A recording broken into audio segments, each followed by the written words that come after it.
Sups everybody! Mr. Sups here! Back with more homework for Evolution of Video Games. So this week we learned about the fall of Sega and the rise of Sony, which, as you can imagine, is a very turbulent time period in the evolution of video games. Because in a sort of 5-year time span, Sega went from no one to king to back to no one again. And then Sony just kind of came out of nowhere with that kind of backwards deal that went down with Nintendo. But let's focus on Sega. So Sega had a new console in the works over in Japan, the Sega Saturn. It was coming out soon, and it was going to be awesome. It had Virtua Fighter, first sort of 3D polygon fighting game, really just awesome 3D polygon game ever. And people were excited, they wanted that. But Sega kind of didn't have a lot of faith in the American market. They kind of got savaged in those ESRB hearings in 1993, and they didn't really think that America was ready for the Saturn, so they gave them the 32X, which was a little plug-in that you would put into the Genesis, and it made it a 16-bit console to a 32-bit console, which sounds interesting. Let's go with that word, which is kind of better than most people thought of it. It was not very well received. People did not like it because they knew that the Saturn was coming. It was coming out in Japan. When's it going to come to the States? And will the 32X play Saturn games? And Sega kind of danced around it, and it ultimately came down that it wouldn't. So the press kind of turned against Sega. They weren't doing so hot, and then they tried to kind of do an about-face. They tried to throw a little industry party and schmooze the press, kind of like, oh yeah, this is what the 32X can do. Yeah, it's awesome. That party, journos were bussed into a hotel. They got off, found a place filled with Sega 32Xs playing 32X games. They're like, yeah, the 32X is great. We have a local rap artist who wrote a song about how well the 32X is, how good it is, yeah! Well, let's be honest here, it was terrible. The games were terrible, and the journos knew it. They didn't even pretend, and when they tried to leave, the buses that bussed them in were gone. So, Sega! Sega. They weren't doing so hot, and everyone knew it. But let's move on to Nintendo. What was going on with Nintendo? Nintendo also had a little new thing to kind of whet people's appetite for the next generation on their old console, the Super Nintendo. And that was Donkey Kong Country. Now, Donkey Kong Country was one of the first games to use pre-rendered graphics, which made it look far beyond what ever came before it on the SNES. And people knew it. People fell in love with that thing.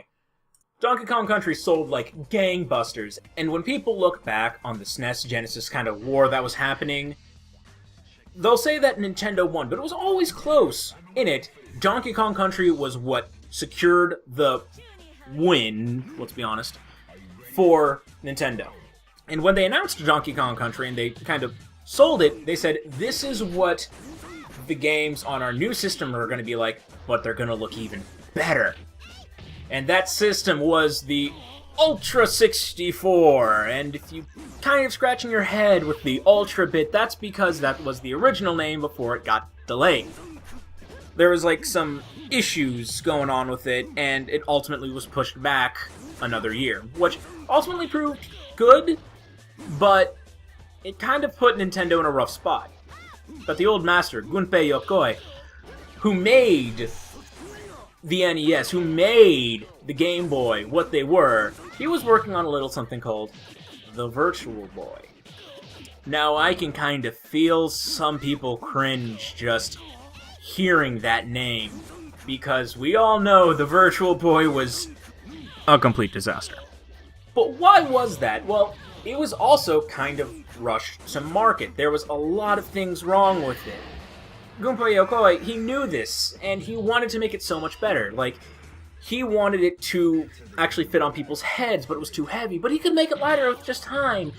there was only red colors, which made people headaches. And it's like, no, I can add more if I just had more time. But they needed something to fill that void that was caused by the pushback of the 64. When it came out, like the 32X, it got savaged. And unfortunately, that was Yokoi's last hurrah at Nintendo. He stayed on, but didn't really make anything noteworthy, ultimately retired, and then passed away shortly after. But on a lighter note, let's talk about Sony! So if you remember from last time, Sony got screwed over by Nintendo, and what they were working on with Nintendo before they got stabbed, they continued to work on, and ultimately made the PlayStation. However, when they were marketing it, people weren't all that enthusiastic, let's say. For one, they were kind of backed into a corner by what Nintendo did to them. They were publicly embarrassed, let's be honest. For two, Sony kind of was in the game with, like, Sony Interactive Entertainment, which games didn't really have the best reputation. And C, a lot of the technology that they're pushing with it, a lot of people thought it was going to be super expensive. And to be fair, there were some other sort of off-the-beaten-path consoles, like the 3DO, which were out there promising similar claims and were like $700. But all this sort of came to a head at the first Electronic Entertainment Expo. The first E3 really sort of set the standard for what E3s would be. Because Sega was really kind of backed into a corner. They were busy trying to apologize for the 32X and saying, the Saturn, it's coming, it's gonna be awesome. And Nintendo was kind of stalling for time. It's like, oh look, we're gonna have sequels and gimmicks all over the place. And then Sony comes up, focusing on being developer-friendly and all the new technology it's going to bring to the PlayStation and all that. Does this seem familiar? Because if you've watched any E3 since, it seems very familiar. But what wasn't familiar, what stole the show, Sony's entire shtick, they were just kind of baiting people because they all knew what the big question on everyone's mind was. They talked about the games, they talked about what their plan was, but what about that price? And the speaker for Sony at the time said, okay, I know you're all worried about price, so I'm going to have our CEO come up here and give a short speech about that.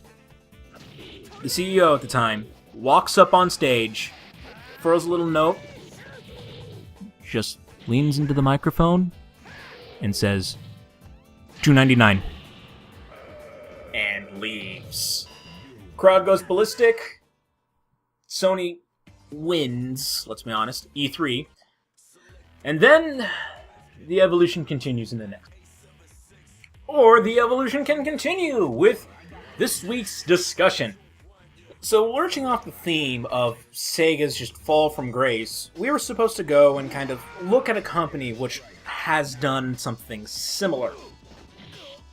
And I chose Capcom, which is really just a shadow of its former self right now.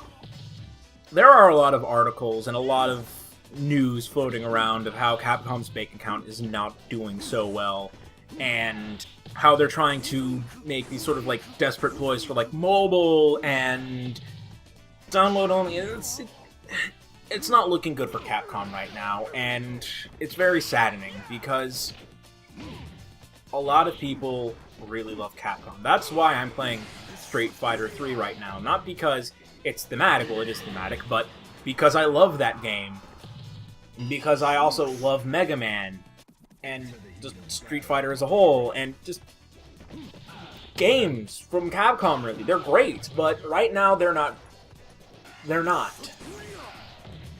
They're not. So why? What happened to Capcom? This sort of titan, the big boy that came with the NES, so far from Japan. What brought them into this state right now? Well, it's multiple things, actually. It can be oversaturation, loss of talent, and loss of trust. Let's go with oversaturation first. Because this game I'm playing right now is Street Fighter 3 Third Strike. And that's not a pun on the whole Street Fighter 3. That's because it's the third version of Street Fighter 3. And that's actually the least amount of Street Fighters in a Street Fighter series. Because there's like 8, 9 something Street Fighter 2s. There's like 4 or 5 Street Fighter 4s. There's like 3 or 4 Street Fighter Alphas. And then there's the other fighting games that they have, which all have their own multiple versions, like Darkstalkers and Marvel vs. Capcom, Rival Schools, and all that. And that's just fighting games. Now, I know that Mario's kind of seen as the poster boy for overexposure, but I actually want to see someone kind of count how many Mario games there are, spin-offs included, against how many Mega Man games there are. I think Mega Man wins, actually. And the thing is, a lot of these games, a lot of people are saying that they're kind of getting progressively worse and worse and worse. Because, I mean, Mega Man 9 comes out, which is like the renaissance for Mega Man, yeah, and then immediately, Mega Man 10, it's not as good, but, you know, more Mega Man, you'll love it! And then there's Street Fighter 4, yeah, awesome! Then Super Street Fighter 4, okay, let's just dial it back. Street Fighter 4 Arcade Edition! Ultimate Street Fighter 4! They're just coming out so much, and it's like a lot of the tweaks are just kind of getting just base now. It's not looking good. Now these games have their fans, and I'll admit, I do like some of the more recent Capcom games, but still, there's so many of them coming out, and they just kind of need to slow their roll. The consumer dollar can only be stretched so thin. But then there's the second reason I talked about, loss of talent. Back during the PlayStation 2, GameCube, Xbox original era, there was a company called the Clover Studios. They were owned by Capcom and were sort of served as a sort of think tank for some weird and experimental titles. From then we got games like Beautiful Joe and God Hand and Okami. Really cool and interesting titles, but they ultimately didn't really sell well, for reasons that could be in a whole nother video. And in this studio, there was Hideki Kamiya and Shinji Mikami, two big names from Capcom. Kamiya was the man behind Devil May Cry, Shinji Mikami behind Resident Evil. And they left. They went on to greener pastures, forming Platinum Games, and Shinji Mikami kind of left that to make his own games, and they're doing rather well. And then later on, more recently, Keiji Udafune, who made Mega Man, also left for greener pastures. He's making Mighty Number 9 now, you might have heard of it. But then we kind of get into the last part, loss of trust. Consumers aren't deaf. We hear these rumblings from people within Capcom saying, you know what, I'm not liking it, I'm leaving. And when the creators of some of your biggest titles leave, people tend to not have confidence in the titles released after them. But even Capcom hasn't really been treating the customers well. There have been multiple high-profile games that were in the works, then ultimately fell through for reasons unexplained. Biggest high-profile example, Mega Man Legends 3, which is speculated to be the reason why Udafune left. And then there's a lot of games that were super hyped up, gonna be awesome, and ultimately were just okay. Like Marvel vs. Capcom 3, like Resident Evil 6, and one of the biggest, most infuriating examples, Street Fighter Cross Tekken, a game which had 40% of the cast on the disc locked behind DLC that you had to pay for, on top of the price tag, which Capcom has been doing for a long time now with their DLC. And again, consumers aren't deaf. They hear people going into the codes and saying, half of it's locked off for DLC. They feel cheated. They don't trust Capcom anymore. And ultimately, that's kind of what has been happening with Capcom. And why they're kind of this downward trend of just economic profits and business and other Capitalism gobbledygook.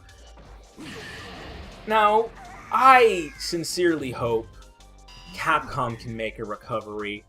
I sincerely hope that they can, like, learn from their mistakes. I really do, because Capcom going under would be a very, very big, sobering shock to a lot of people. Not just consumers, but in the game industries. Because it's Capcom. They've been around for a while.